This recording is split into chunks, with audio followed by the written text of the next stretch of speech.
Salamu. Wapi nduru ya baba hapa nione kwa mkono? Sikizeni.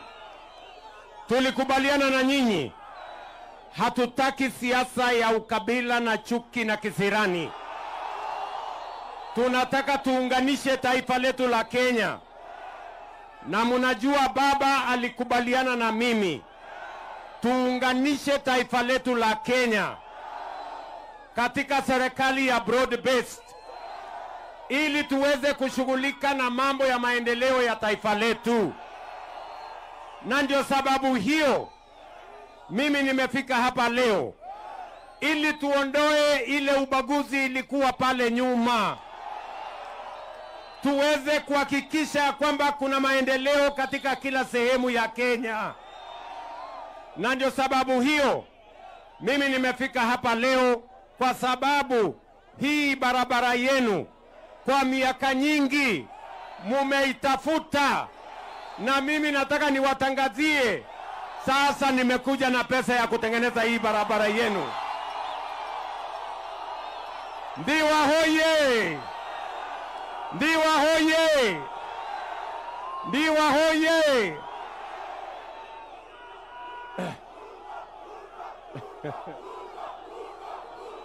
Asante sana. Sasa basi, tumekuja hapa leo na kontrakta.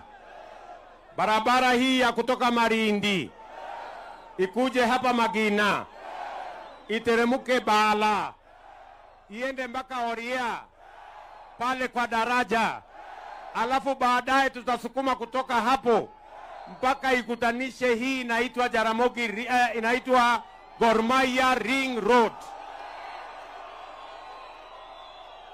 Tumekubaliana jameni? Tumekubaliana?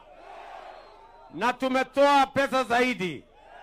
Ile barabara ya kutoka Kadel kwenda Kanyatiang, hiyo barabara sasa tuko na kontrakta mpya, tunataka tuitengeneze. Barabara ile ya kutoka Sindo kwenda Mbita vile vile tumeweka pesa ya kuikamilisha. Tunaelewana jameni? Na barabara zile zingine zote ambazo ziko hapa Homa Bay, tumekubaliana ya kwamba wakati tunajenga barabara za Kenya, barabara za Homa Bay zitakuwa katikati ya hiyo mpango. Homa Bay hoye! Jambo la pili, mimi nimefika hapa kwa sababu mulituambia munataka nyumba zenu ziwe na stima, na wananchi wengi hapa hawajapata